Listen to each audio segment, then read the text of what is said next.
ஆழ்வார்கள், ஆச்சாரியர்கள், அடியார்கள், ஜிஎஸ் சுவாமிகள் தாமரை திருவிழையே சரணம். ரங்கநாயகி தாயார் சமேத ரங்கா தாமரை திருவிழையே சரணம். ஆண்டாள் தாயார் தாமரை திருவிழையே சரணம்.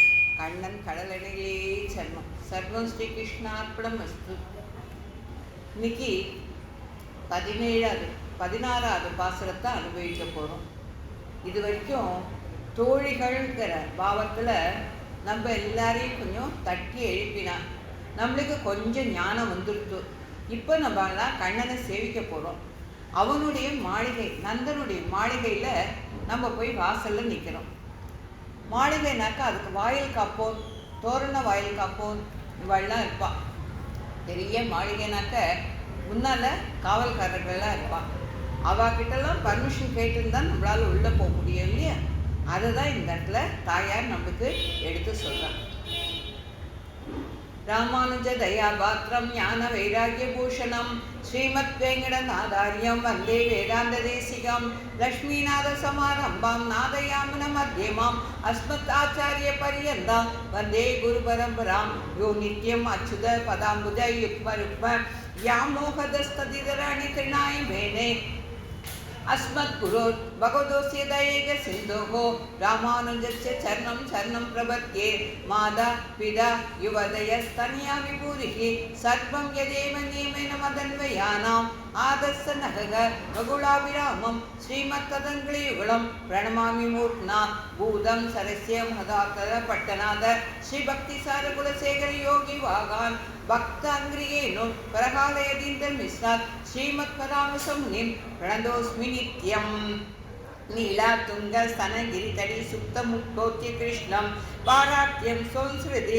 सदशिरसितं अध्यापयन्ति सुशिष्टायां श्रुतिनिगडितं या बलाकृत भुङ्क्ते गोदादस्य नम इदमिदं भूव एवास्तु भूयः அன்னம் வயல் ஆண்டாள் அரங்கற்கு பன்னும் திருப்பாவை பல்பதியம் இன்னிசையதால் பாடி கொடுத்தாள் நல்ல பாமாலை சூடி கொடுத்தாளை சொல்லு சூடி கொடுத்த சுடர் கொடியே தொல்பாவை அணில வல்ல பால்வழியாய் நாடினி வேங்கடவர்க்கென்ற விதி என்று இம்மாற்றம் நாம் கடவா வண்ணமே நல்கு. முதல்ல பாசுர அனுசந்தானம், அப்புறம் விளக்கத்தெல்லாம் பார்க்கலாம். 16வது பாசுரம். நாயகனாய் நின்ற நந்த கோபனுடைய நாயகனாய் நின்ற நந்த கோபனுடைய கோயில் காப்பானே கொடி தோடு தோரண. நாயகனாய் நின்ற நந்த கோபனுடைய கோவில் காப்பானே கொடி தோன்றும் தோரண வாயில் காப்பானே வாயில் காப்பானே மணிக்கதவம் தாழ்த்திரவாய் வாயில் காப்பானே மணிக்கதவம் தாழ்த்திரவாய் ஆயர் சிறுமியோர் எமக்கு ஆயர் சிறுமியோர் எமக்கு அரை பறை மாயன் மணிவண்ணல் நின்னலே வாய் நேர்ந்தான் மாயன் மணிவண்ணன் தென்னலே வாய் நேர்ந்தார் தூயோமாய் வந்தோம் துயிலழ பாடுவான் வாயால் முன்னம் முன்னம் மாற்றாதே அம்மா வாயால் முன்னம் முன்னம் மாற்றாதே அம்மா நீனேய நிலை கதவம் நீனேய நிலை கதவம் நீக்கே ஓர் ஏ எம்பாவாய்.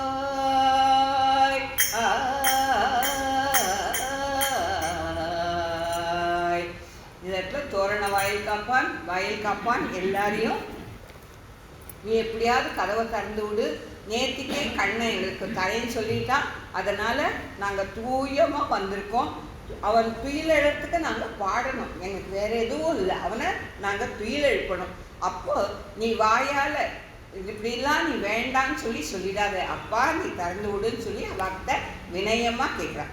சுவாமியாய் நிலைத்து நிற்கும் நந்தன் என்னும் கோபராஜன். ஆயர்பாடிக்கெல்லாம் தலைவன் அவன்தான் கோபராஜன் நந்தன். அவனுடைய திருமாளிகையை காப்பவனே, அந்த பெரிய மாளிகைக்கு வாசல்ல காப்பவனே, துவஜபீடம் பிரகாசிக்கும் வெளிவாயிலை காப்பவனே. கோவில் மாதிரி இருக்கு இல்லையா அந்த மாளிகையை, அதில் கோவிலெல்லாம் துவஜ சம்பம் இருக்கும் இல்லையா, அந்த மாதிரி இதுலேயும் வாசல்ல அந்த மாதிரி இருக்கு. அதையும் காக்கிறதுக்கு ஒரு 2 பேர் இருப்பான். மணியால் ஆன கதவின் தாழ்பாலை திறப்பாயாக. நிறைய மணிகள் கோத்து இருக்கிற அந்த கதவுடைய தாழ்பாலை திறந்து விடு. நேற்றே மாயத்தன்மையினும் நீலமணி நெருக்கமான கண்ணன். நேற்றுக்கே எங்களுக்கு சொல்லிட்டான், நாளை கட்டால உங்களுக்கு கண்டிப்பாக நான் காட்சி தரேன்னு சொல்லிட்டான். அவன் ஆயர் சிறுமியாக எங்களுக்கும் கோஷிக்கும் வாத்தியத்தை, இந்த இடத்துல இந்த உலக வழக்கப்படி கோஷிக்கும் வாத்தியம் பறை. நம்மளுடைய உள்பொருள் ஆச்சாரியர்கள் எடுத்து கொடுக்கறது மோட்சம். அதை வாயால் அருளினான். வாயால் எங்களுக்கு ப்ராமிஸ் பண்ணிட்டான். அதனால அவன் துயில் நீங்கி எழுவதற்கு பாடுவதற்காக அவனை துயில் எழுப்பணும். அந்த திருப்பள்ளியை எழுச்சி பாடுறதுக்கு நாங்கள் தூயோமாய் வந்திருக்கோம். அதனால் நீ கதவை திறந்து விடாத, மறுத்து எதுவுமே நீ சொல்லிடாத, வாயால் முன்னும் மாற்றாத, ஏதாவது மாற்று வார்த்தை எதுவும் சொல்லிடாத. அப்பா நிலையில் பதிந்துள்ள கதவினை திறந்து அருள் வேண்டும். அந்த நிலக்கதவை திறந்து கொடுக்கணுங்கிற. இதுவரையில் 10 பெண்கள் எழுப்பப்பட்டார்கள். இது உபலட்சணம். 5 லட்சம் குடியில் உள்ள பெண்களை எழுப்பினது போல காண்க. எல்லாரையும் எழுப்புறான். அந்த ஆயர் குலத்தில் ஆயர் சிறுமியரை மட்டும் எழுப்பல, வழி வழியா அந்த வம்சத்தில் வந்திருக்கோமே நம்ம அத்தனை பேரையும் எழுப்பிறான். மனசு கதவை தட்டி தட்டி தட்டி ஆண்டாள் எவ்வளவு அர்த்தங்களை சொல்ல முடியுமோ அத்தனை அர்த்தங்களையும் சொல்லி எழுந்துக்கோங்கோ, பகவான் ஒருத்தன் இருக்கான், அவனை புரிஞ்சுக்கோங்கன்னு சொல்லி நம்மளுக்கெல்லாம் சொன்னான். ஆலயம் செல்லும்போது க்ஷேத்ராதிபதி துவர அத்தியாட்சாதிபதி என இருவருடைய அனுமதியை பெற வேண்டும். அந்த ஜெயன் விஜயன் இருப்பா இல்லையா, அவளை சேவிச்சுட்டு தான் பெருமாளை சேவிக்கணுங்கிறது சாஸ்திரம். இதுக்கு காரணம் எம்பெருமானுடைய பிரேமை. இதை கோன் விழுக்காட்டானே என்று சொல்வர். குணாட்சர விக்கிரமம் என்பது உண்டு. குணம் என்கிற நீர் ஜந்து தண்ணீரில் கோடி இருக்கும், அது பிரணவம் என்ற அக்ஷரத்தில் முடியுமா. ஸ்ரீரங்கத்தில் கீழ்வாசல்ல சண்ட பிரசண்டர்கள், தெற்கு வாசல்ல பத்ர சுபத்தர்கள், மேல் வாசல்ல ஜெய விஜயர்கள், வடக்கு வாசல்ல தாதா விதாதுக்கள் என்று துவாரபாலகர்களாக இருக்கின்றனர். இவர்களின் நியமனம் பெற்றே உள்ளே செய்ய வேண்டும். பாகவதர்கள் அனுகூலர்களாயும் விரோதிகளுக்கு பதிகுலர்களாகியும் இவர்கள் இருப்பர். யாரெல்லாம் பாகவதாலோ அவளுக்கு அனுகிரகம் பண்ணுவா, நம்மளை கஷ்டப்படுத்துறவா யார் பிரதிகூலராக இருக்காளோ அவளுக்கு அவள் எப்படி தண்டனை கொடுக்கணுமோ அதை கொடுத்துருவான். பாமர ஜனங்கள் வேதங்களில் சொல்லப்பட்ட நியதிகளில் பின்தொடர வேண்டும். ஸ்ரீ வைஷ்ணவர்களில் வேதங்களில் கூறப்பட்ட சட்டம் தானாகவே பின்தொடரும். அந்த வேதங்களில் அந்த சாஸ்திரத்தில் எப்படி பெரிவாள்லாம் நம்மளுக்கு சொல்கிறாளோ அதை எவ்வளோ நம்மளால் அனுபவிக்க முடியுமோ அனுசந்திக்க முடியுமோ அதை இது பண்ணணும். கண்ணன் சொல்கிறான், சாஸ்திரத்தை மீறி யாரெல்லாம் பண்ணுறாளோ அவளை பார்த்தா என்னுடைய மூஞ்சி சுருங்கி போடுமா, என்னால் தாங்கிக்க முடியலன்னு தாயார்கிட்ட சொல்கிறான். அந்த மாதிரி அந்த சாஸ்திர விதிகளை மீறக்கூடாது வைஷ்ணவர்கள். யோகக்ஷேமம் வவாம் யகம் பகவான் வைஷ்ணவனுடைய நல்ல நடத்தையை தானாக உண்டு பண்ணிக்கிறான். அவன் நம்ம மனசில் நம்மளுக்கு எவ்வளவோ நல்லதெல்லாம் எடுத்து சொல்கிறான், அதை நம்ம தான் புரிஞ்சுக்க மாட்டேங்கிறோம் அப்படின்னு சொல்கிறான். முதல்ல என்ன சொல்கிறா, செய்யாதன செய்யும் அப்படின்னு சொல்லி முன்னால் சொல்லிட்டா இல்லையா. ஆகவே முந்துர கிருஷ்ணனை விட்டு துவாரபாலகரை அடைந்தனர். முதல்ல போய் கிருஷ்ணனை நேராக போய் சேவிக்கலாம், துவாரபாலகர்கிட்ட உத்தரவு கேட்கலாம். எப்போவுமே அந்த கீழேந்து தான் மேலே போகணும், எடுத்த உடனே மேலே போகணுமானாக்க அது நடக்காதுங்கிறத சொல்கிறான். வில்லி புதுவை விட்டு சித்தர் தங்கள் தேவரை வல்ல பரிசு வரிவிப்பது அது காண்டுமே அப்படிங்கிற ஆண்டல். வில்லி புத்தர் வித்து தேவர் அந்த பெரியாழ்வார் அவர் எவ்வளோ சாஸ்திரத்தை கடைபிடிச்சாரோ அந்த சாஸ்திரத்துலேருந்து எப்படி நழுவாத இருக்காரோ அந்த பெரியாழ்வாருடைய புண் நான் அவரை ஏதாவது ஒரு சாஸ்திரத்தில் அவர் மீறி இருந்தார்னாக்க அப்போ என்னுடைய வார்த்தைகள் பலிக்காது. ஏன்னா அப்பேற்பட்ட சாஸ்திரோத்தமர்வர் அப்படின்னு சொல்லி சொல்றான். எம்பெருமான் சர்வ விலட்சணன், எல்லோருக்கும் மேம்பட்டவன் என்ற எண்ணமுடைய பாகவதரை காட்டிலும் பாகவதர் மிக உயர்ந்தவர் என்ற எண்ணமுடையவர் அவரை காட்டிலும் சிறந்தவனாம். மாறாய தானவனை வள்ளுகிறார் மார்பு 2 கூறாக கீறிய கோள் அரியை வேறாக ஏற்றி இருப்பாரை வெல்லுமே மற்றும் அவரை சாற்றி இருப்பார் அப்படின்னு சொல்லி சொல்றான். என்னன்னா மாறாத தானவன் அவனை, கொஞ்சம் கூட மாற மாட்டேன்ட்டான் இரண்யகசிபு. தானவன்னா ராட்சசன். மாறாத தானவனை, கொஞ்சம் கூட திருந்தவே மாட்டேன்னா அந்தவனை வள் உகிரால் மார்பு 2. ஏன்னா வள் உகிரால் உயிருக்கு உயிர் இல்லைங்கிற அந்த ஆயுதங்கிறது அந்த நகம். உயிர்னா நகம். அந்த உகா மார்பு 2, இந்த மார்பு 2 கீறி அந்த கோள் அரியை அந்த நரசிம்ம மூர்த்தியை வேறாக ஏற்றி இருப்பாரை வெல்லுமே மற்றவரை சாற்றிருப்பார். அந்த நரசிம்ம மூர்த்தியை யாரெல்லாம் மனசுல ஆடி ஆடி அவன் கரைந்து அவனை சேவிக்கிறாளோ அவனை அவளுடைய திருவடியோடு நம்ம சேர்ந்தவனா நம்மளுக்கும் அந்த பாக்கியம் கிடைக்கும் அப்படின்னு சொல்லி சொல்றான். நாயகனாய் இன்று 2 பாலகர்கள், ஒருவன் திருமாளிகை காப்பவன், மற்றொருவன் வாயில் காப்பவன், அல்லது ஒருவருக்கே 2 அதிகாரமும் இருக்கலாம். இந்த நந்தனுடைய மகிமையை சொல்லி அவனது வேலைக்காரனை கூப்பிடுகின்றனர். பெரியவர்களிடம் இவன் வேலை செய்கிறான் என்றால் வேலைக்காரனுக்கு மதிப்பு உயரம். கோயில் காப்பவனே, உனக்கும் எங்களுக்கும் கோகுலத்துக்கும் லோக நாயகனான கண்ணனுக்கு நாயகன். ஏன்னா இந்த இடத்துல கண்ணன் நந்தகோபனுடைய குழந்தை. ஸோ அவனுக்கும் நாயகன் நந்தகோபன் அப்படிங்கிறத பொருள். நந்தன் லோகத்துக்கே நாயகன் என்றும் கூறலாம். நாயகன் நயப்பிக்கும் அவன். நயப்பிக்கும்னா நம்மளை ரட்சிக்கிறவன் அவன். நாங்கள் செய்யும் நோன்பில் கண்ணனை எங்களுடன் சேர்ப்பிப்பவன் நந்தன். முதல்ல அவன் சரின்னு சொல்லணும். என் குழந்தைகிட்ட வா திருப்பள்ளி வச்சு பாடுன்னு பர்மிஷன் கொடுத்தாதான் முடியும். பின்னால் எழுப்ப போகிறான். முதல்ல நந்தகோப்பனை எழுப்பி, அப்புறம் யசோதையை எழுப்பி, அப்புறம் பலராமனை எழுப்பி, கடைசியில் தான் கண்ணனை எழுப்ப போகிறான். அதுலேயும் தாயாரை விட்டுட்டு எழுப்பிட்டு அதுக்கு பலிக்காத திருப்பி தாயாரை எழுப்புறதே 2 பாசங்களை போய் அப்புறம் தான் கண்ணனை அடைய போகிறான். நின்று நந்தன் எப்பொழுதுமே நாயகனாக நிற்போனான். உலகத்தின் 30 ஆண்டுகள் தனிகன் இல்லை, 30 ஆண்டுகள் தரித்திரன் இல்லை. நம்மளுக்கு ஒரேடியாக 30 வருஷம் 40 வருஷம் நம்ம அப்படியே செல்வந்தராமே இருக்க மாட்டோம். அதே மாதிரி 30 வருஷம் 40 வருஷம் தரித்திரமாகவும் இருக்க மாட்டோம். இது மாறி மாறி வரக்கூடியது. அந்த மாதிரி இவன் இப்படி அல்ல, ஒரு நாயகமாய் ஓட உலகு உடன் ஆண்டவன் சொல்றார் நம்மாழ்வார். ஒரு நாயகமாய் நின்ற சக்கரவர்த்தியா அவன் ஆண்டுன்னு இருந்தான். அவன் எதிரியால ஒரு சமயத்துல கீழே போய் தன்னுடைய நாட்டிலே காட்டில் போய் அங்கே போய் உடஞ்ச ஒரு பானை துண்டை எடுத்துட்டு ராத்திரியில் நடந்து பிச்சை எடுக்க வர செய்யும்.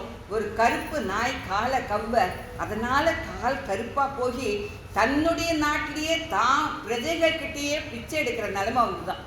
அந்த ராஜா ராஜாவாகவே இல்லை, தரித்திரனாகவே இல்லை. அதை தான் இந்த இடத்துல எடுத்து சொல்கிறான். திருநாரணன் தாழ் காலம் பெற சிந்தித்து இவனோன்னு சொல்றார் நம்மாழ்வார். அந்த திருநாரணன் தாழ் பெற அவனுடைய திருவடியை படையறதுக்கு சிந்தியுங்க. இந்த உலகத்தில் இருக்கிறது எல்லாமே மாறக்கூடியது, அழியக்கூடியது. அவன் திருவடி மட்டும்தான் நம்மளுக்கு சாஸ்வதம்னு சொல்லி எடுத்து சொல்றார். நாயகன் என்றால் எஜமானன், அதாவது பிரபு, அதாவது பலன் கொடுப்பவர். நம்மால் செய்யப்படும் வேள்வியில் கொடுக்கப்படும் அவிசை வாங்கி உள்கொள்கிறான் பகவான். அதனோடு நிற்காமல் பலத்தையும் கொடுக்குறான். இன்னத்துக்கோசரம் நீங்கள் யாகம் பண்ணுங்கிறானாக்க அந்த பலத்தையும் அவன் தான் கொடுக்குறான். பிரபு பல பிரதாயி அப்படின்னு சொல்லி பாஷைக்காரர் பொருள் கொடுக்குறார்.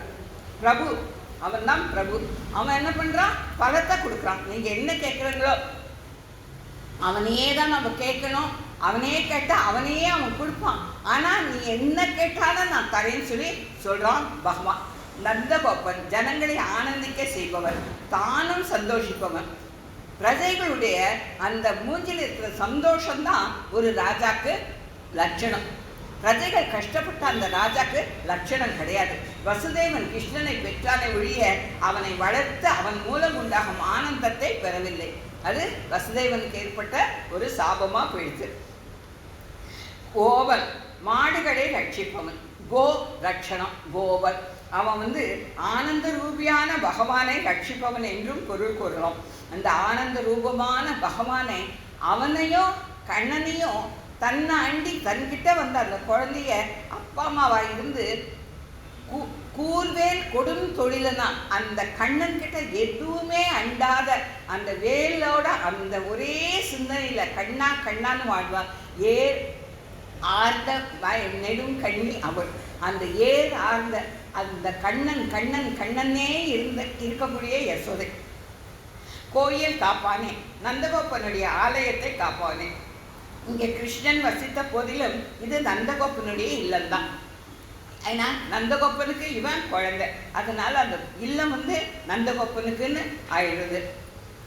தசரதன் ராமபிரானை யுவராஜ மமத்யக என்று எண்ணினார். பாரத யுத்தத்துக்கு போகும்போது சத்யபாமா கிட்ட ராஜ்யத்தை ஒப்பதை சென்றார். அங்கு சாரத்தியம் தூது முதலைவை செய்தார்.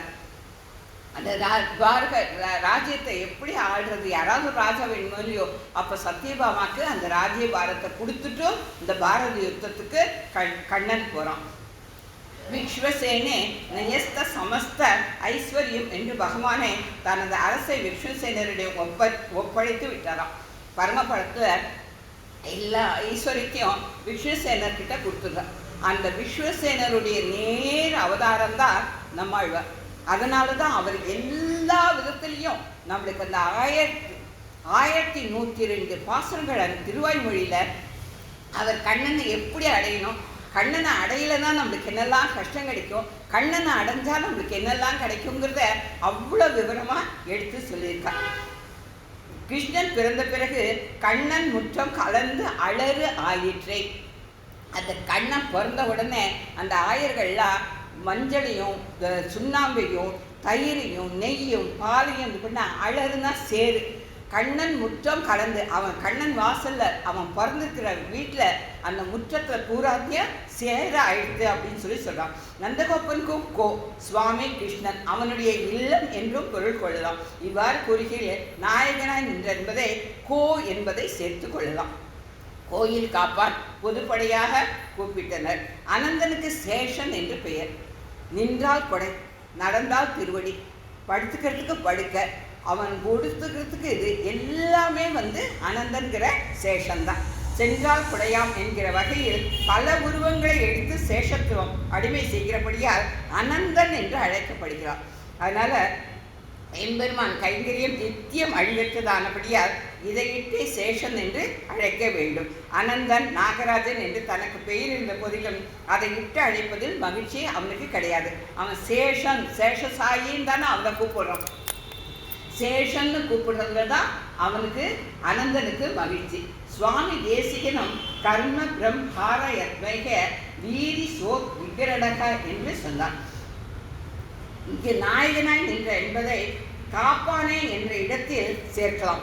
எங்களுக்கு நாயகன் நீ, துவாரபாலகனும் நீதான் என்று பொருள். இவன் அல்லவோ இப்பொழுது இவர்களுக்கு ஆச்சாரியனாய் இருந்து எம்பெருமானை காட்டி கொடுக்க போகிறான்.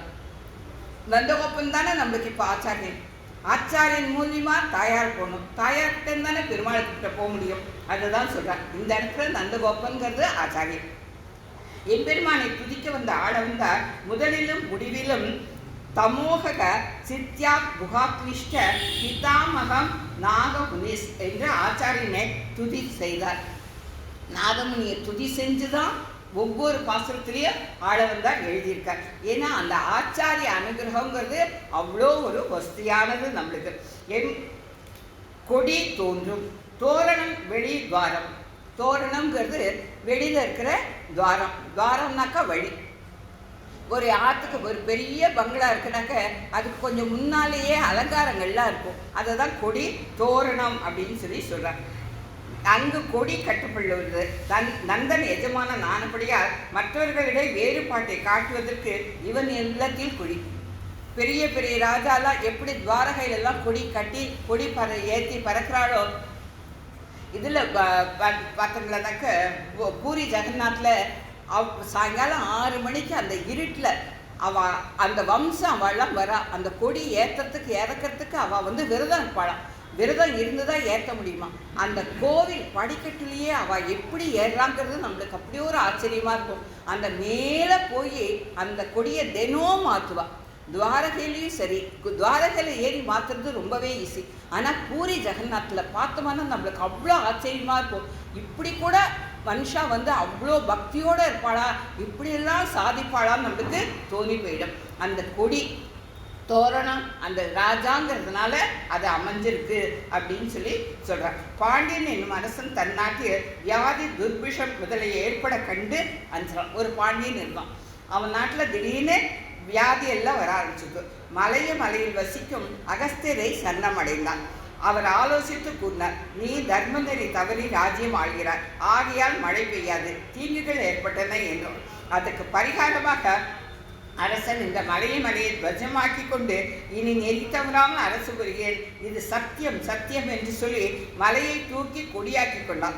ஆகையால் இவனுக்கு மலைய துவஜ பாண்டியன் அப்படின்னு சொல்லி பேர் வந்தது. இந்த கொடிங்கிறதுக்கு இதெல்லாம் கொஞ்சம் உதாரணமாக எடுத்து சொல்கிறான். காப்பானே, மக்கள் உறங்கும் போது அவர்களை காப்பாற்றுவதாக பகவான் விழித்து கொண்டிருக்கிறான்.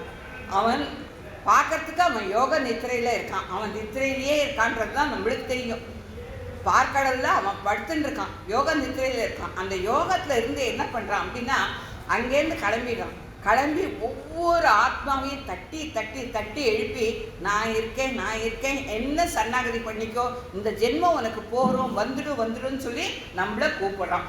அதான் நாம் விழித்த பிறகு சுபிரதமான நம்மிடத்தில் தன்னை ஒப்படைக்கிறான். நம்மளுக்கு கொஞ்சமாவது விழிப்பு வந்துடுத்துனாக்க, பகவான் இருக்கான், அவனை சரணாகதி பண்ணிக்கிறோங்கிற ஞானம் ஒரு துளியோடு வந்துடுத்துனாக்க, அப்போ நம்மளுக்கு நல்ல நண்பர்களெல்லாம் அவனே காட்டி கொடுக்குறான். அந்த ஏற்பாடை அவனே பண்ணுறான். இப்பொழுது அவன் தூங்கும்போது அவன் ரட்சணத்துக்காக நீ ஏற்பட்டு இருக்கிறாய். அவன் தூங்குற செய்யும் அவனை ரட்சணம் பண்ணுறதுக்கோசரம் நந்தகோப்பனே நீ இருக்கா, காப்பாற்றுறதுக்கோசரம் நீ இருக்க. அவன் எங்களை காப்பாற்றுறதுக்கோசரம் அவன் இருக்கான் அப்படின்னு சொல்கிறான். சைனத்தில் இருக்கும் ராமனை பாதுகாக்க லக்ஷ்மணன் வில்லில் நான் ஏற்றி அம்பையும் பூட்டி சைனத்தை பிரதட்சணம் செய்து கொண்டே இருக்கிறானாம்.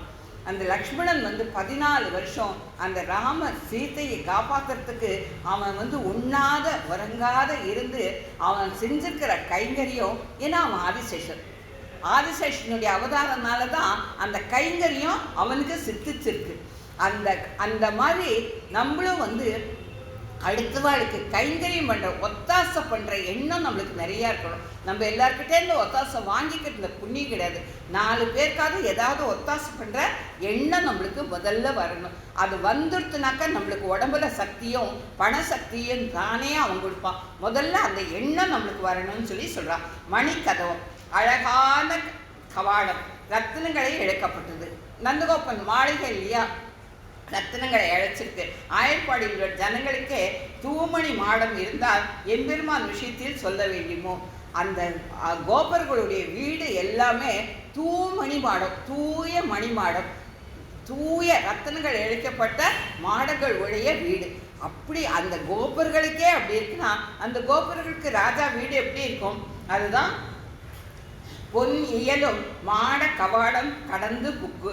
பொன் இயலும் பொன்னாலையும் ரத்தனத்தாலையும் இழைச்ச அந்த மாடத்தை கடந்து புக்கு, கடந்து உள்ள புகுந்து புக்காரை புறப்படாதபடி கால் காட்டும் தன் அழகாலே. அந்த புக்காரை நம்ம போயிட்டோம்னாக்க நம்மளை புறப்படாதபடி அவங்கிட்ட நம்ம சரணாகதி பண்ணிட்டோம்னா அவன் நம்மளை மனசில் வந்துட்டான்னா அவன் நம்மளை விட்டு விலகிறது இல்லை, நம்ம மனசை அவனை விட்டு விலகாத பார்த்துக்கிறான். அதை தான் இந்த இடத்துல எடுத்து சொல்கிறான். அதுபோல் இந்த கதவழிகளில் ஈடுபடுவர்கள் உள்ளே சென்று எம்பெருமானை சேவிக்க எண்ணமே ஏற்படுவதில்லை. அவ்வளவு அழகு அந்த கதவு. ஆத்மாவோ லோசனமாகிய ஆகர்ஷணத்தில் அகப்பட்டினம் ஆகி என்றார் சுவாமி தேசிகன். இந்த ஆத்மா இந்த லோக இதில் அகப்பட்டுருக்கு. இதை திருப்பணும். இந்த லோக விஷயங்கள் அனித்தியம், நித்தியம் மோட்சம் அப்படிங்கிறத திருத்தணும் அப்படின்னு சொல்கிறார். எம் திருஷ்வா சாபம் லாபம் மஸ்யதே நாத்திகம் ததக யஸ்மின் சிதுர்ன துக்கேன புரணயாமதி விசாலியதே என்பதை கவனிக்கணும். அந்த துக்கம் இந்த உலகத்தில் இருக்கிற நம்மளுக்கு ஏற்படுற இந்த இன்பங்கள் அத்தனையும் துக்கம். இதை விட நம்மளுக்கு பல மடங்கு இன்பம் அங்கே காத்துருக்கு, அது நம்மளுக்கு அறிய மாட்டேங்கிறோம் அப்படின்னு சொல்கிறான். தாழ்த்திறவாய் எல்லோரும் ரட்சிக்கும் கண்ணனாகிய கம்சாதிகளிலிருந்து பயமில்லாத வகையில் ரட்சிக்கும் நீ எங்களையும் ரட்சிக்க வேண்டும். அதாவது கண்ணனை பெறாததால் ஏற்படும் வயிற்று வலியை போக்க கதவை திறப்பாக. அவனை பார்க்கலைங்கிறதுனால எங்கள் வயிறெல்லாம் அப்படியே ஒதுக்கிறது. இந்த வேதனையை தீர்க்கிறதுக்கு நீ கதவை திறப்பாயாக. ஆரிய சிறியோ எமக்கு, நாங்கள் ஆயர்கள், அதிலும் பெண்கள், அதிலும் சிறுமிகள் ஆகியால் பூதனை போல் வேறு வேடம் தரித்து வந்தோம் என்று நீ நினைச்சுக்காத. ராமாதிகளைப் போல கிருஷ்ணனும் அல்லன், இவன் தீங்கு பலி செய்பவன். ஆக இவனுக்கு என்ன ஆபத்து நேர்வோம் என்று அஞ்ச வேண்டும். இப்போ ராமனுக்கு எதிரிகள் வந்தால் கொஞ்சம் எல்லாருமே பயப்படுவாளாம். ராமன் தனியாக நிற்கிறானே அப்படின்னு சொல்லிட்டு. ஏன்னா அவன் ராஜா. இங்கே கிருஷ்ணன் அப்படி இல்லை. சின்ன குழந்தையிலேருந்தே பூதனை அழித்தான். சின்ன குழந்தையா இருக்கச்சே சகடாசுரனை அழித்தான். எத்தனையோ அசுரர்கள் அனுப்ப அனுப்ப காட்டில் அவள் அத்தனை பேரையும் அழித்தான். அதனால் நாங்கள் ராட்சசி மாதிரிலாம் வேஷம் போட்டுட்டு வரல, பூதனை மாதிரி வேஷம் போட்டுட்டு வரல. அவங்கிட்ட திருப்பள்ளி எழுச்சி பாடத்துக்கு தான் வந்திருக்கோம். அம்மா நீ எதுவும் மாத்தா சொல்லிடாத, நாங்கள் சின்ன குழந்தைகள், அவனை பாடத்துக்கோசரம் வந்திருக்கோம் அப்படின்னு சொல்கிறான். அரை பறை நோன்புக்காக ஏற்பட்ட பாக்கியம் இது பாஞ்சஜன்யம் போல் கோஷத்தை கொடுக்கும். மாயன் ஆச்சரியமான செயல்களை செய்பவன். பெண்களாகிய எங்களுடைய கோஷ்டியில் தாழ இருந்து பரிமாறுகிறவர். எங்களோட வந்திருப்பான், நாங்கள் என்ன சொன்னாலும் கேட்பான். சுலபன், எங்களுக்கு கட்டுண்டவன் அவன். அன்பால பக்தியால நாங்கள் அவனை கட்டி வச்சிருக்கோம். கண்ணன் செய்யும் செயல்கள் எல்லாமே ஆச்சரிய ரூபந்தான். அவனை மாயன்கிறதுல நிறைய பாசுரங்களை நம்ம அனுபவிச்சிட்டோம். அந்தந்த பாசுரங்களின் முன்பின் ஒட்டி ஆச்சரிய செயல்களை சொல்ல வேண்டும். மாயனை மன்னும் என்ற இடத்தில் எம்பெருமானுடைய அவதார கிரமத்தை சொல்லி அதன் மூலமாக உண்டான ஆச்சரிய செயல்களை கூறுவது இந்த இடத்துல உசிதம். மாயன் என்ற இடத்துல ஏமத்துயில் மந்திரப்பட்டாளோ என்று சொல்லியுள்ளதால் அதற்கு தக்கவாறு இவனுடைய ஆச்சரியத்தை சொல்ல வேண்டும்.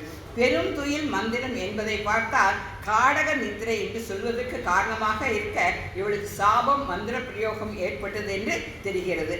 அதை போக்கடிக்க வேண்டும்.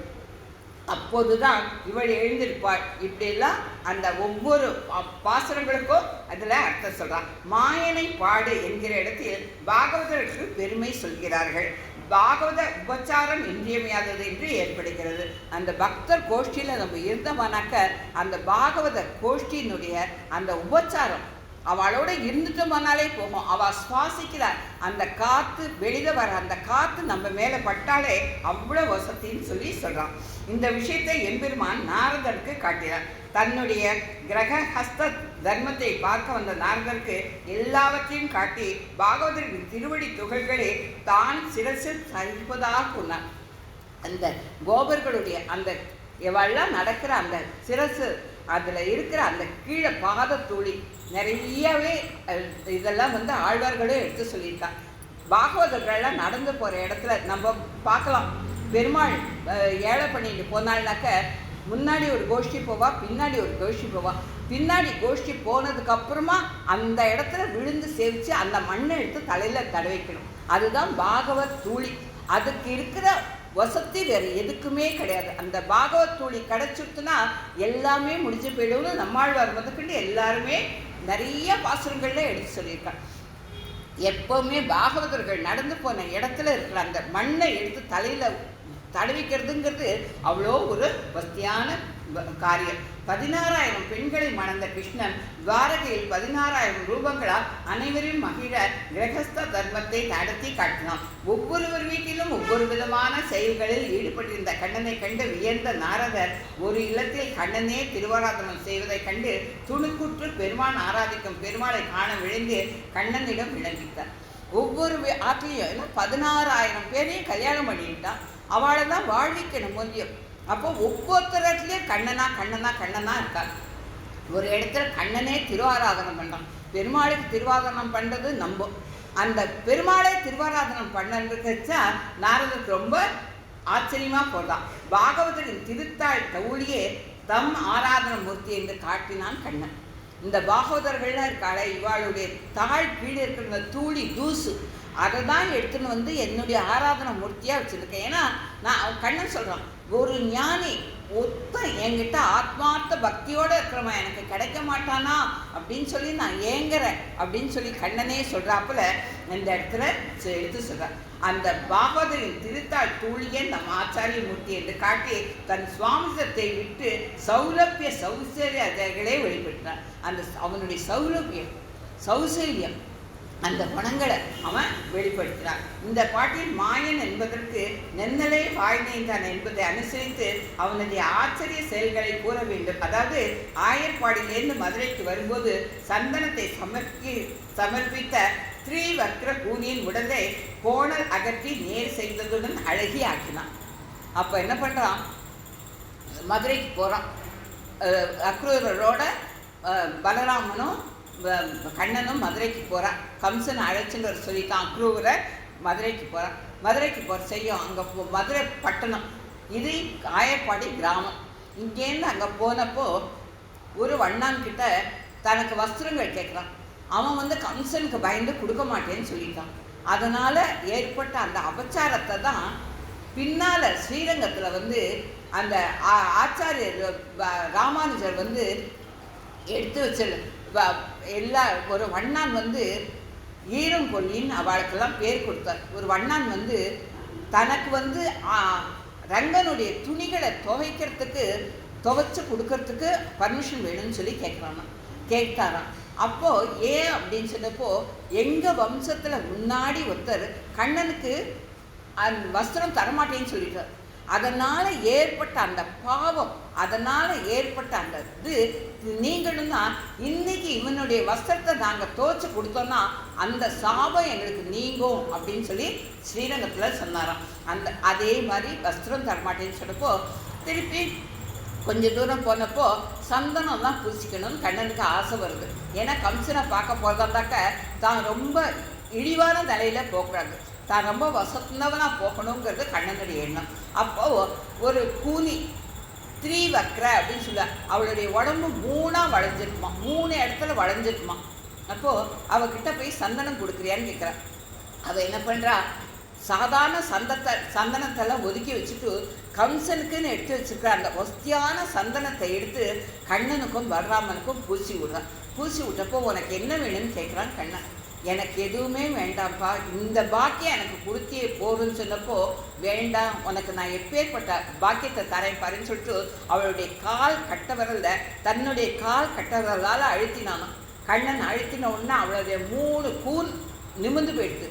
3 கூன் நிமிர்ந்து போனதாக இல்லை, அப்சரஸ் மாதிரி அழகி ஆகிட்டாளாம். அதை தான் இந்த இடத்துல எடுத்து கொடுக்குறான். கூனியின் உடலை கோணல் ஆக்கி நேர் செய்ததுடன் அழகி ஆக்கினான். நாரிய சாந்தம் நமக்கு இறை நல்கு என்ன தேறி அவளும் திருவுடம்பில் பூச ஊரிய கூனினை உள்ளே ஒடுங்க அன்று ஏறு உருவினாய் அச்சோ அச்சோ எம்பெருமான் வாராய் அச்சோ அச்சோன்னு பெரியாழ்வார் அப்படி அனுபவிக்கிறார். அதில் இப்போது அவள் அழகில் ஈடுபட்டு தன்னுடன் ரமிக்க வேண்டிக் கொள்ள அவன் உன் விருப்பப்படி பிறகு வருகிறேன் என்றான். அதன்படி பின்னே வாய் நேர்ந்ததை மனதில் கொண்டு அன்னைக்கு வாக்கு கொடுத்துட்டு போனானே அந்த மாதிரி எங்களுக்கும் வாக்கு கொடுத்துருக்கான் அப்படின்றத இந்த இடத்துல எடுத்து சொல்வான்.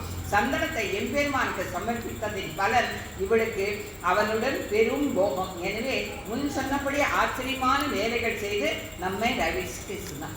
அந்த சந்தனத்தை மனசார, அதுவும் கம்சனுக்கு பயப்படாத அந்த நல்ல சந்தனத்தை கொடுத்ததுக்கு ஒன்று போகம் என்னன்னா அவளுடைய ஆயுசு முடிஞ்ச உடனே தன்கிட்ட அவன் கூட்டுட்டான்னு சொல்லி சொல்கிறான். மணிவண்ணன் சிலருக்கு இந்த பெயர் வைப்பது உண்டு. நிறைய பேருக்கு நம்ம பார்த்துக்கலாம். மணிவண்ணன்கிற பேர் நிறைய பேருக்கு வைப்பான். கண்ணனுக்கு இந்த பெயர் சால பொருத்தமானது. இவன் அல்லவோ வடிவளவு உடையவன். அவன் பேசும்போது ஏற்படும் புதற்றின் அசைவு தரும் அழகை இன்றெல்லாம் பார்த்து கொண்டிருக்கிறான். வாக்மி ஸ்ரீமான் என்பது ராமாயணம். தொண்டரோர்க்கு அருளி உன் ஜோதிவாய் திறந்து உன் தாமரை கண்ணால் நோக்காய் அப்படிங்கிறார் ஆழ்வார். தொண்டரோர் எமக்கு அருளி, எங்கள் எல்லாருக்கும் அருளணும். எப்படி அருளணும்? உன் ஜோதிவாய் திறந்து, ஜொலிக்கிற உன் வாயை அசைச்சு நீ எங்களுக்கெல்லாம் அருளணும் அப்படின்னு சொல்லி சொல்கிறான். நெல்லதே வாய் நின்றான். இப்பொழுது அவனாக பெற உன் காலை பிடிக்கின்றோம். அவனை போய் சேவிக்கணும், அவனுக்கு திருப்பள்ளி அழிச்சு பாடணும், அப்போ ஒன்றை பிடிக்கிறோம், உன் காலை பிடிக்கிறோம் அப்படின்னு சொல்லி சொல்கிறார். ஒரு பெண்ணான திரௌபதிக்கு சொன்ன வார்த்தை பொய்யாகவில்லை. சங்கு சக்கர கதாபாதே சாக நிலைய அச்சுத துவாரக நிலைய அச்சுத கோவிந்தா கோவிந்தா கோவிந்தான்னு அன்னைக்கு திரௌபதி கூட்ட அந்த ஒரு வார்த்தைக்கு எப்பேற்பட்ட ஒரு பாக்கியத்தை அவள் அடைஞ்சான். அந்த மாண்புகளுக்கு அந்த பொய் இது பண்ணலை. ஏன்னா திரௌபதிக்கு ஒரு தடவை சொல்கிறா இந்த குந்தி, என்றைக்குமே கோவிந்தா கோவிந்தாங்கிற நாமத்திலேயே ஒழுங்குன்றது, அவனை மனசார நம்பு, அவன் எந்த விதத்திலையும் கைவிட மாட்டான்னு சொல்லி சொல்கிறான். குந்தி என்ன பண்ணுவாளா, எப்போ பாரு இன்னொரு ஸ்லோகம் சொல்வாளாம். கிருஷ்ணாய வாசுதேவாய தேவகி நந்தனாய ச நந்தகோப குமாராய கோவிந்தாய நமோ நமக. இந்த ஸ்லோகம் நம்ம எல்லாருக்குமே ஓரளவுக்கு தெரிஞ்சிருக்கோம். சின்ன ஸ்லோகம், தினம் எத்தனை தரம் அனுசந்திக்க முடியுமோ அனுசந்திச்சோம்னாக்க அவனுடைய அருள் கிடைக்குங்கிறது குந்தி தேவியினுடைய வாக்கு. இதை தான் ஆகாசம் விழலாம், பூமி வெடிக்கலாம், இமயமலை பொய்யாகலாம், சமுத்திரம் வற்றலாம், என்னுடைய வார்த்தை பொய்யாகாது அப்படின்னு சொல்லி கண்ணன் எப்போ சொல்கிறான்?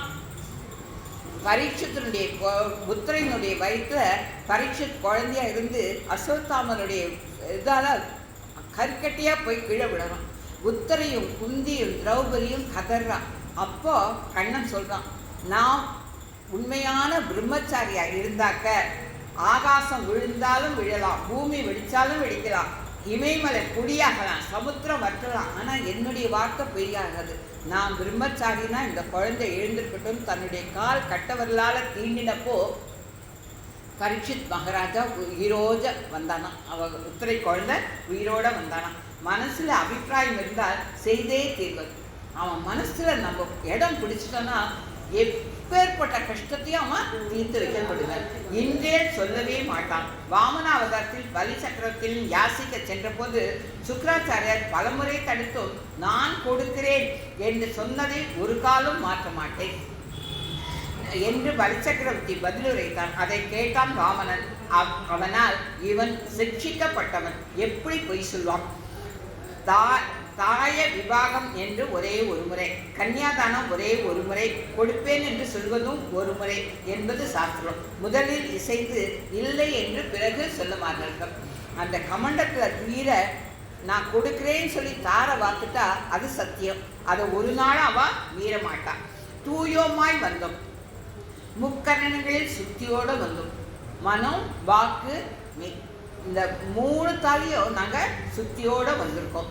தேவாதிகளை போல் மற்ற பயன்களை விரும்பி நாங்கள் வந்தோம் அல்லோம்.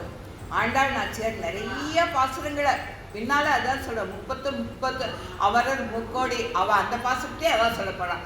தேவர்கள்லாம் ஒரு பயனை எதிர்பார்த்து தான் பகவான்கிட்ட போவான். ஆனால் நாங்கள் அந்த மாதிரி கிடையாது. நீ அவளுக்கெல்லாம் ஓடி ஓடி ஒத்தாசை பண்ணுறியே கண்ணா, ஒன்னையே தானே நாங்கள் கேட்டு வந்திருக்கோம், எங்களுக்கே ஒத்தாசை பண்ண மாட்டேங்கிறதுன்னு ஆண்டாள் நிறைய பாசங்களே எடுத்து சொல்கிறான். ஏன்னா நம்ம மனசு அப்படி, நம்மளுக்கு இருக்கிற அந்த ஆத்மான பக்தி தேவர்களுக்கு கிடையாதுங்கிறத நிறைய பேர் பெரியார்கள்லாம் எடுத்து சொல்லியிருக்காப்புல ஆண்டாள் நாச்சியார் நம்மளுக்கு இந்த இடத்துல எடுத்து சொல்கிறான். தூய்மை என்பது பகவான் ஏவ கவனியாம்ச என்ற சாத்வீக தியாகத்தில் கூறியபடி இருந்தது. நாராயணனாய அவனுக்கே அடிமைப்பட்டேன், அவன் மொத்தம்தான் எனக்கு காப்பாளன் அப்படின்னு சொல்லிட்டு தூய்மை அப்படின்னாக்க அவனுக்கு மட்டுமே ஆழ்பட்டு இருக்கிறது. அதுதான் துயில் எழ. இதை கேட்ட காவல்காரன் பெண்களை பார்த்து, நான் என்ன செய்ய முடியும், கதவை திறக்க வேண்டாம் என்று அரசன் ஆனேன். நீங்கள் பெண் பிள்ளைகள் நேர்மையோடு வந்திருக்கிறீர்கள், அரசன் உத்தரவு இல்லாமல் நான் எப்படி திறப்பேன்? ஆக கிருஷ்ணன் எழுந்த பிறகு அவனிடம் விண்ணப்பித்து கதவை திறந்து உங்களை உள்ளே அனுப்புகிறேன் என்றார். அதற்கு இவர்கள் துயில் எழ பாழ்வான் அப்படின்னு சொன்னப்போ, நாங்கள் எதுக்கு வந்திருக்கோம்? அவன் துயில் எழ அவனுக்கு திருப்பள்ளி எழுச்சி பாடதானே நாங்கள் வந்திருக்கோம். அவன் எழுந்து வந்து எங்களெல்லாம் பார்க்க வேண்டாம்ப்பா, நாங்கள் தான் வந்து அவனை துயிலெழ பாடணும் அப்படின்னு சொல்லி சொல்கிறாங்க. குலசேகர ஆழ்வார் சொல்றார், இருள் இரிய சுடர்மணிகள் இமைக்கும் நெற்றி இனத்துத்தி அணி பணம் ஆயிரங்கள் ஆர்த்த அரவு அரச பெருஞ்சோதி அனந்தன் என்னும் அணிவிளக்கின் உயர்வெள்ளை அணை மேவி திருவரங்க பெருநகருள் தெள்ளிய பொன்னீர் திரை கையால் அடிவரிட பள்ளி கொள்ளும் கருமணியை கோமளத்தை கண்டு கொண்டு என் கண்ணினைகள் என்றுகளோ கழிக்கும் நாளே. அந்த ரங்கனை அவனுக்கு ரங்கம் எப்படி இருக்கான்? இருள் இரிய சுடர்மணிகள் இமைக்கும் நெற்றி.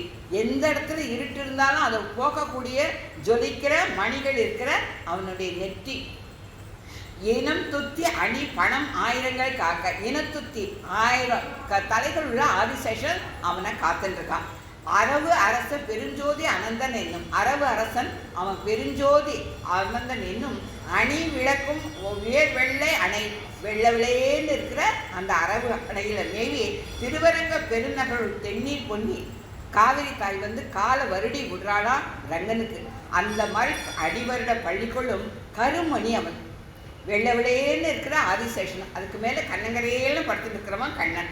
கோமளத்தை கோமளம்னாக்க நம்ம ரொம்ப செல்லமாக இருக்கிறவாள்லாம் கோமளா அப்படின்னு சொல்லுவோம். கோமளம்னா ஒரு செல்ல பேர். அதை தான் இந்த இடத்துல யூஸ் பண்ணுறார். கண்டு கொண்டு என் கண்ணினைகள் என்றுகளோ கழிக்கும்னாலே என்னைக்கு நான் போய் அவனை சேவிக்க போகிறேன்னு அவரை ஏங்குறாரு. அந்த மாதிரி தான் கடி அரங்கத்து அரவணையின் பள்ளி கொள்ளும் மாயோனே மணந்தூனே பற்றி நின்றேன் வாயாறு என்றுகளோ வாழ்த்தும் நாளே அப்படின்னு சொல்லி அந்த அவனை எப்படியெல்லாம் அனுபவிக்க முடியுமோ அப்படியெல்லாம் குலசேகர ஆழ்வார் அனுபவிக்கிற மால நாங்களும் அவனுக்கு திருப்பள்ளி எழுச்சி பாடத்துக்கு தான் நாங்கள் வந்திருக்கோம். வாயால் முன்னம் முன்னம் அப்படின்னு சொல்லி உரகல் உரகல் உரகல் பள்ளி அறையா உரகல் பள்ளி அறை குறிக்கொள்வீன் என்ற வகையில் நான் கண்ணனுடைய திருமேனியை ரட்சிக்க இருக்கிறேன் என்று நீங்கள் தூக்கி கொண்டு செல்வீர்கள். பாகாசுரனுடைய குமார்த்தியான உஷை தோழியின் சித்திரலேகை அனிருத்தனை தூக்கி கொண்டு சென்று விட்டார். அனிருத்தன் சௌந்தரியத்துக்கும் வாய்த்தலையான கிருஷ்ணனுக்கு ஏதாவது ஆபத்து ஏற்படும் என்றான். இவ்வாறு அவர்கள் சொல்ல வாயால் அம்மா என்றனர். கண்ணனுடைய பேர அனிருத்தன். அவன் துவாரகையில் மேல் மாடியில் புரைகையில் படுத்துருக்கான். எங்கள் தெற்கு பக்கம் திருத்தங்காலில் உஷை பாணாசுரனுடைய பொண்ணு. அவள் அவளுடைய கனவுல அந்த அனிருத்தன் வந்துடுறான். அனிருத்தன் வந்த உடனே அவனுடைய அழகில் மயங்கி போயிடுறான். அவனுடைய அழகில் மயங்கி போயிட்டு இவனை தான் கல்யாணம் பண்ணிக்கணும்னு சொல்கிறான். அப்போ அந்த உஷைக்கு சித்திரலேகான ஒரு ஸ்நேகிதி. அந்த ஸ்நேகிதிக்கு என்ன, அந்த ஸ்நேகிதி வந்தப்போ அவகிட்ட சொல்கிறா இந்த மாதிரி இருக்கணும். அவளுக்கு என்னெல்லாம் சக்தி அந்த காலத்தில் இருந்திருக்குனாக்க வாயில் வர்ணிக்கிற செய்யுமே படமாக வரைஞ்சிடுவான். அந்த படத்தை வச்சுட்டு அவன் எங்கே இருக்கான்னு கண்டுபிடிப்பானான். அந்த மாதிரி அந்த சித்திரலேகா அனிருத்தனை பற்றி வர்ணிக்கிறத வச்சுட்டு படம் வரைஞ்சி அவன் எங்கே இருக்கான்றதை கண்டுபிடிச்சு அந்த துவாரகையில் உப்புரைகள் இருந்தான் அந்த கட்டிலோட தூக்கி கொண்டு இங்கே உஷைக்கிட்ட கொடுத்துட்டான். இப்போ உஷையும் அனிருத்தனும் இவா 2 பேரும் அந்தபுரத்தில் இருக்கா. ஒரு நாள் பாணாசுரன் அந்தபுரத்துக்கு வந்துடுறான்.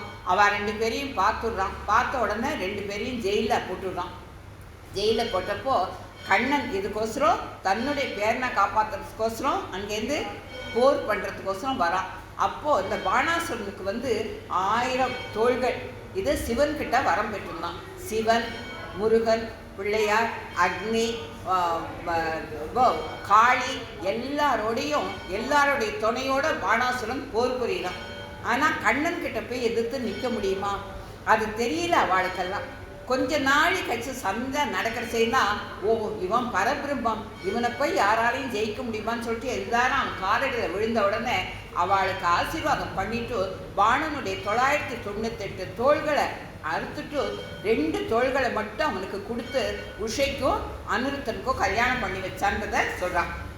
அதை தான் இந்த இடத்துல விவரமாக எடுத்து சொல்கிறான். அந்த அப்படி அம்மா, அந்த மாதிரி அம்மா அப்படின்னு சொன்னாலே ஒரு வாத்சல்யம் வரும். அந்த வாத்சல்யத்தால் தான் அம்மானு அவள்லாம் போய் சரணாகதி பண்ணின்றதுனால தான் அவள் அத்தனை பேரையும் விட்டுட்டு அதே மாதிரி எத்தனையோ அசுரங்களை ஒழிச்சான் கண்ணன். ஆனால் பாணாசுரனை அழிக்கலை. அவனுக்கு 2 கை இருக்கிறாக்களையும் பண்ணான். அதே போல தான் வாமனமூர்த்தியும் வாமனமூர்த்தி 3வது அடி எங்கே வைக்கிறதுன்னு கேட்டான் வாமனன். அப்போது என்னுடைய சிரசில் வையன்னு சொல்லி பணிவோட குனிஞ்சதுனால அவனை அழிக்கலை. அவனை அழிக்காத பாதாள லோகத்தில் கொண்டு போய் அவனை ராஜாவாக வச்சான். அந்த மாதிரி யார் அவங்கிட்ட பணிவோடு இருக்காளோ, யார் அவனை எதிர்த்துக்கலையோ அவளுக்கோசரம் என்ன வேணாலும் பண்ணக்கூடியவன் அவன் அப்படிங்கிறத சொல்கிறான். அவன் அம்மா அப்படிங்கிறத இந்த இடத்துல எடுத்து சொல்கிறான். இப்போது இதுக்கு உள்பொருளை பார்ப்போம். மேலோட்டமான பொருள்களை பார்த்துட்டோம். உள்பொருள் என்னன்னு பார்ப்போம். பிராமணம், பிரமேயம், பிரமாதான்னு 3 வகை. அதாவது வேதம், ஸ்ருமதி, புராணம், இதிகாசம், ஆழ்வார், ஸ்ரீகுச்சுக்கள், பிரம்மசூக்தம் இவை பிரமாணங்கள். பிரமாணங்கள்லாம் இதுதான் அப்படிங்கிறது எழுதி வச்சிருக்கா. அவள்லாம் இதுதான் நடப்பு, இதுதான் நீங்கள் நம்பணுங்கிறத அவள் எழுதி வச்சிருக்கான். பரமபத்து நாராயணன் யூகம், விபவம், அர்ச்சை, அந்தர்யாமி இவை பிரமேயங்கள். பிரமேயங்கள்னா காட்டி காட்டி கொடுக்கறது. அவன் பரமபத்தில் எப்படி இருக்கானோ தெரியும். நீங்கள் ஸ்ரீராப்தி நாதனா அவன் படுத்துட்டு இருக்கான். 10 அவதாரங்கள்னு சொல்கிறோம். அவன் நிறைய அவதாரங்கள் எடுத்திருக்கான். அந்த 10 அவதாரங்களில் அவன் காட்டி கொடுக்குறான். அது இல்லாத எல்லார் மனசுலேயும் அந்தர்யாமியாக இருந்து நம்மளை வழிநடத்தின்னு இருக்கான். அதுவும் போராதுன்னு சொல்லிட்டு நம்மளுக்கோசரம் அர்ச்சையாக இந்த மாதிரி கோவில்களில் அங்கங்கே மூர்த்தியாக இருந்து அவன் காட்டிட்டு இருக்கான். இதுதான் பிரமேயங்கள். நீ கண்டுக்கோ, இந்த பார் கண்ணு முன்னால காட்சியாக நிற்கிறது பார், நீ இதை கண்டுக்கோன்னு சொல்லி காட்டுறான். ஆளவந்தார், நாதமுனி முதலான ஆச்சாரியர்கள் பிரமாத்தாகள் என்று சொல்வது வழக்கம். நாதமுனி இல்லைன்னா, ஆளவந்தார் இல்லைன்னா நம்மளுக்கு அந்த ஸ்ரீசுக்திகள் நாலாயிரம் திவ்யபிரந்தமும் கிடைக்க போகிறதில்ல. நிறைய ஸ்லோகங்கள் வழக்கொழிஞ்சு போனது எல்லாத்தையும் கிடைச்சி கொடுத்தான். அது போல 3 மந்திரம் பிரமாணம். எம்பெருமான் பிரமேயம், உபதேசிக்கும் ஆச்சாரியன் பிரமாதா. மந்திரத்திலும் தேவதைகள் இருக்கிறோ அந்த மந்திரம், அதன் அர்த்தம், இவர்களை உபதேசிக்கும் ஆச்சாரியத்தின் பக்தி. அது எம்பெருமான் பிரமாயம். பிரமேயனாக்க நிலச்சி நிற்கிறவன், ஏகமூர்த்தி அவன். அந்த அந்த அந்த அவனை அடையிறதுக்கு நம்மளுக்கு ஆச்சாரியன் மந்திரங்களை உபதேசி கொடுக்குறார். அந்த மந்திரம் தான் பிரமாதம். அதான் பிரமாதம். அந்த மந்திரத்தின் மூலியமாக தான் நம்மளால அவனை அடைய முடியும். அந்த மந்திரத்திலையும் அந்த மந்திரத்துக்குடைய தேவதைகளையும் அந்த அர்த்தம், அந்த மந்திரத்தினுடைய அர்த்தம் இதெல்லாம் உபதேசிக்க ஆச்சாரிய இடத்துல நம்ம பக்தி இருந்ததுன்னா அவசியம் அந்த பக்தி வேணும். ஆச்சாரிய பக்தி முக்கியம். அந்த பக்தி தான் எல்லா பலன்களுக்கும் காரணமாகும். அந்த ஆச்சாரிய பக்தி இருந்ததுன்னா ஸ்டெப் பை ஸ்டெப் நம்ம நித்தியம் அவனை போய் அனுபவிக்கிறதுக்கு போயிடலாம். மந்திரங்கள் பல, அவைகளுக்கு பிரபாவமும் இன்றியமையாதது. பாம்பு, தேள் இவைகள் மூலம் ஏற்படும் வியாதிகள் மந்திரத்தாலேயே நீக்கப்படுகின்றன. இன்னைக்கும் பெரியவாள்லாம் சொல்லுவாள், ஒருத்தருக்கு தீராத வியாதி இருந்ததுனாக்க அவள் படுக்கை கிட்ட உட்காந்து சுத்த பக்தமாக இருந்துட்டு ஒரு குழாத்திரத்துலையோ ஒரு சொம்புலையோ ஒரு தர்பப்புல்லை போட்டுட்டு தானும் பவித்திரம் போட்டுட்டு அந்த சொம்பையோ குழாத்திரத்துலையோ மூடிட்டு சகசர நாமத்தை நல்லா ஸ்பஷ்டமாக சொல்லணும். சொல்லி முடிச்சுட்டு அந்த தீர்த்தத்தை, அந்த தர்பை எடுத்துட்டு அந்த தீர்த்தத்தை அவளுக்கு 48 நாள் ஒரு மண்டலம் சாப்பிட கொடுத்தா தீராத வியாதியும் தீர்ந்து போயிடுங்கிறது நம்ம பெரியவாள்லாம் பிரத்யட்சமாக காட்டியிருக்கா. அதை தான் இந்த இடத்துல எடுத்து சொல்கிறான். அந்த பாம்பு, தேள் மாதிரி எந்த வியாதியாக இருந்தாலும் அந்த சகசர நாமத்துக்கு அப்படியே ஒரு பலன் உண்டு. ஆனால் அதை முறையாக பண்ணணும். சகசரநாமம் சாதாரணமாக சொல்கிறது தான். ஆனால் இதுக்குன்னு நம்ம நியமனமாக பண்ணணும். எதையும் மனசில் வச்சுக்காத பகவானுக்குன்னு சொல்லி தான் அந்த நீங்கள் ஜபிக்கணும். அந்த சகசரநாமம் சொல்லிட்டு கிருஷ்ணார்ப்பணம் வஸ்துன்னு அந்த தீர்த்தத்தை அந்த வியாதியில் இருக்கிறவாளுக்கு 48 நாள் கொடுத்தா கண்டிப்பாக பிரத்யட்சமாக அது சரியாக போகும்னு பெரியவாள்லாம் சொல்லியிருக்கான். அதுதான் இந்த இடத்துல சொல்கிறான். இந்த மாதிரி ஜுவரம் முதலான வியாதிகளுக்கும் மந்திரத்தாலேயே நீக்கப்படலாம். சாமானிய மந்திரங்களுக்கே இந்த பெருமை இருக்க மூல மந்திரத்தின் பெருமை அளவோடு மாறுது. சாதாரணமாக நம்ம எல்லாம் உபயோகிக்கக்கூடிய மந்திரங்களுக்கே இவ்வளோ சக்தி இருக்கிற செய்யும். மூல மந்திரங்கிறது உச்சாட்சரம். இதை ஆச்சாரன்கிட்ட நம்ம உபதேசம் பெற்றிருந்தாதான் அதை நம்ம சொல்லலாங்கிற ஒரு விதி முறை இருக்குது. அதனால் அடியேன் அதை விண்ணப்பிக்கலை.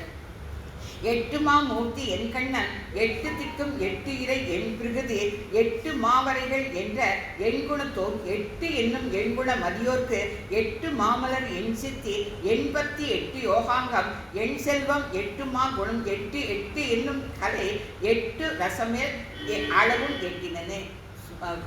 சுவாமி வேதாந்த தேசிகன் இந்த 8ங்கிற வார்த்தைக்கு அவ்வளோ சொல்கிறார். ஏன்னா அக்ஷாட்சரம் 8 எழுத்து.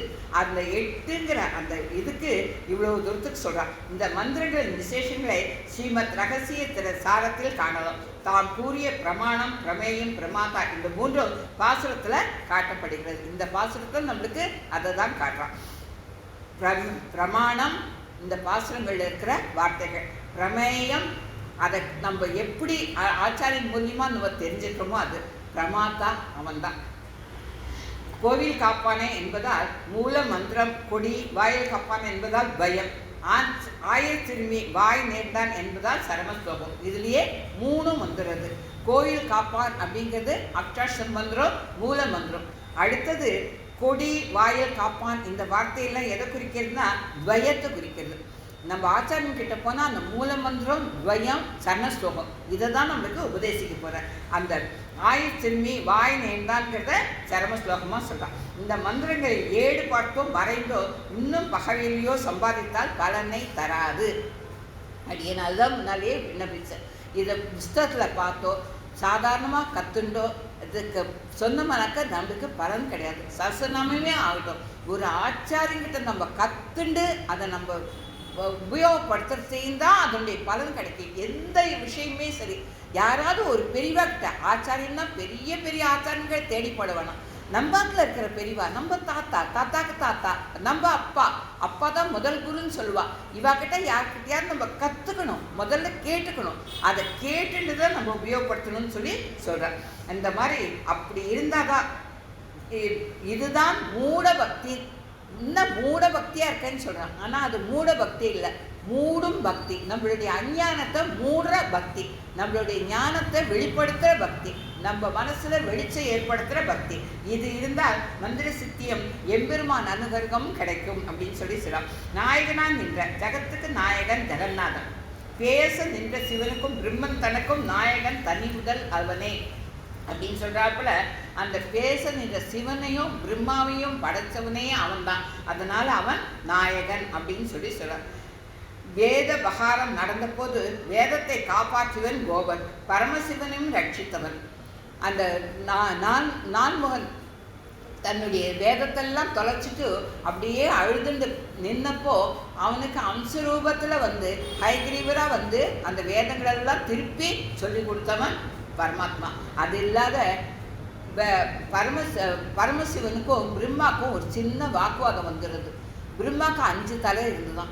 இந்த பரமசிவனுக்கு ஒரு எப்போவுமே கொஞ்சம் அடிக்கடி சிவன்னாலே கொஞ்சம் கோபப்படக்கூடியவர் அப்படிங்கிற பொருளில் நிறைய பேர் சொல்லுவாள்.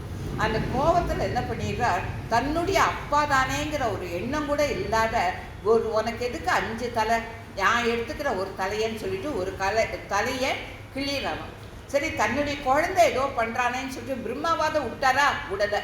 என்ன சொல்ற, உடனே சாபம் கொடுத்துடுறார். அந்த தலை வந்து அந்த கபாலம் வந்து உன் கையில் அப்படியே ஒட்டிக்கும்.